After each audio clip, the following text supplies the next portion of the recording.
My next guest is as comfortable holding a gun as she is a microphone. She's the #1 nationally syndicated female talk radio host in America and the author of several books, including her latest, Grace Canceled. She hosts The Dana Show from Dallas, Texas, and we're proud to have her here tonight, kicking off the second night of the virtual Values Voter Summit. Dana Loesch, welcome. Tony, so good to see you virtually and be with you and everyone else. I mean, distance hugs for everybody. Well, we would love to have you here in person, but as we're reaching out, we're so glad that you're with us tonight. I got a few questions for you tonight, and I know that you don't have any absence of answers as you're on radio each and every day. As I said, you are the leading female voice in radio. All of the focus right now has shifted. We finally found a way to get the coronavirus off the front lines and the headlines and the media to move on, and it's the Supreme Court. How do you see this unfolding? That's that's the question of our time right now, isn't it? I really hope, and I talked about this at length on the program today. I hope first off that people realize how important the judicial issues are when going to vote, and they pay attention to who their judges are, especially now that we've had all of these mandates come out during the lockdown as it relates to worshiping, congregating, fellowshipping together on Sunday morning and Wednesday evenings, and really just a youth group and any other time for church services. But as it relates to the Supreme Court, I actually feel pretty optimistic, and I feel optimistic about the choices that we have. And I feel incredibly happy that there are some really good candidates who understand the importance of faith in this country. They understand the importance of virtue, and they singularly realize that the importance of being originalists and not reinterpreting what they think the Constitution says and just simply adhering to what it states. I know Amy Coney Barrett is a front runner. I know Barbara Lagoa down in Florida is a front runner. We have a lot of great choices, and I think that speaks a lot to not just people who might be on the right or conservatives or Republicans or whatever, but a lot of faith-based groups that have done so much to help people, Alliance for Defending Freedom and others, that have been able to, through all of their actions, bring up some of these individuals and work with some of these people who actually are on the list today. Allison Rushing, I believe, is one of those individuals who's right on the list of contenders. So I feel good about the process ahead. And I really, I have my choices, but I've written about that. I've talked about that, but I feel good about it, Tony. I really do. And I feel like we're in a really good place and sort of reaffirming our values with which the spirit with which the Constitution was written. Yeah, we're at one of those pivotal moments because we're for the first time about to potentially see the court shift to a solid constitutionalist viewpoint. Which is new. Right. I mean, the Republicans have had a lot of picks, in fact, the majority of the picks in the last 40 years, but they've not gotten it right. This president seems determined to do so. And one of the reasons I think we're on the right track, to echo what you just said, is that we're already seeing attacks launched on these nominees, potential nominees, based on their faith. Now remember, Amy Coney Barrett that you mentioned, she was the one that Dianne Feinstein talked about, the dogma speaking loud within her. How should the church be responding when we see these attacks, and we know they're coming, on the whole issue of faith? I love this issue, Tony. I love it so much because this is really where the faith shines. And this is really it is. And I loved Barrett's response to that as well, because she can stand there and articulate and push back just as good as she gets it. But that's the question. I noticed that this was never posed of the late Ruth Bader Ginsburg, who it was said, her Jewish faith really contributed to her, to really her discernment and how she approached judicial review. But apparently this is a hurdle as it concerns Amy Coney Barrett. And I don't quite understand that. Maybe it's because it's a Trump selection. Maybe it's because, she's considered to be on the right. But whatever it is, this is really the faith's time to shine, to be able to speak to the issues that are, we're going to be looking at life issues. We're going to be looking at Second Amendment issues. There's a lot of stuff that's coming down the road for us to consider, not just in the next 5 years, 10 years. This is a generational impact. As far as how the church should respond, I think speaking joyfully and firmly in truth is the way to respond. I mean, we have every reason to be happy warriors. We really do, because the battle's already been won. We have every reason to smile and be happiest to and joyful and kind and bless the people who persecute us, because this has already been decided for us, Tony. We've already won. And really, ultimately, no matter who is selected for the bench, we've already won. So I feel great about that. And I think, honestly, that's the perspective at which the church needs to come at this and remind the faithful about that battle.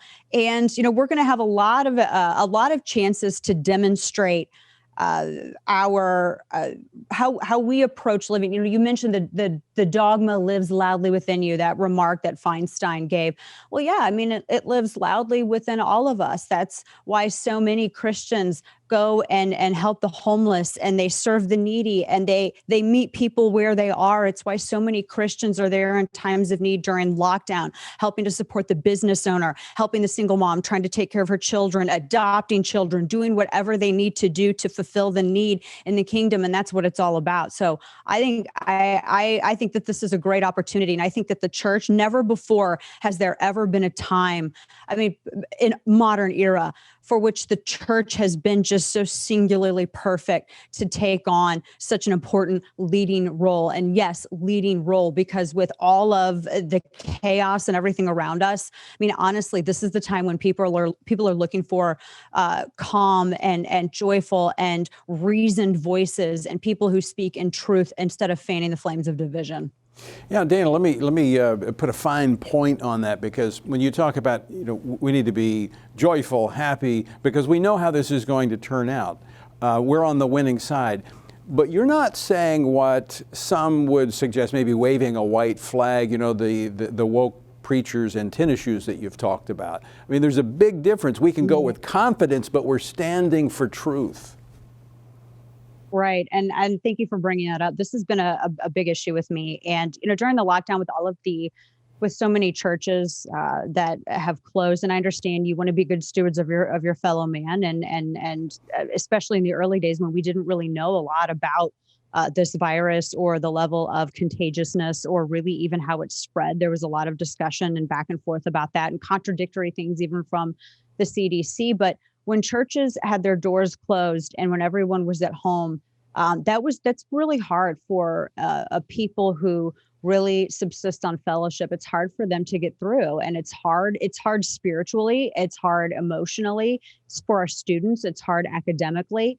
And with all of this, I think we didn't have any of life's distractions to see everything else that was happening around us. And so now everything is intensified because the world has been a little bit quiet, for the lack of a better way to put it. So we see the Marxist cultural movement wrapping itself up in the veneer of inequality and injustice. And I'm speaking of the official group Black Lives Matter, who just very recently edited their website to remove their attack on the family unit. That was one of the things that they had discussed. And you mentioned, these churches and whether or not being joyful and being a happy warrior means waving the white flag. It doesn't. It absolutely doesn't, because there are times when there are times for righteous indignation. And I feel righteous indignation whenever I sit in the pew and I hear a pastor who is more concerned about being woke and appealing to the populace than pleasing God and serving his congregation, incriminate them or indict them with being somehow party to racism or any kind of bigotry. That infuriates me when I see stuff like that. I'll be really honest with you. And that's when, the joy mask drops a little bit. It's kind of hard to be a happy warrior. And admittedly, in that instance, because, good people, and my pastor has even said this, good people, they are offended by the moral failing of bigotry. They are offended over the sin of bigotry like racism, anything in which you are trying to supplant God as the judge, as the ultimate judge in the case, and you're trying to say that some people somehow have a more redeemable quality than other people because of variables that they can't control. good people are offended when they are accused of something this heinous, because it's a heinous accusation. And it is equally heinous to falsely accuse good people of something like that as a political ploy. And so when I am sitting in my church and I am looking to the shepherds for guidance, and I'm looking to these leaders, these faith influencers in these times, and instead of being that light and guiding the flock, they're lying to us and telling us that we've offended the Marxist wolves and that they're basically leading the flock to the pack for slaughter. I do get righteously indignant over that, as I think any good person would.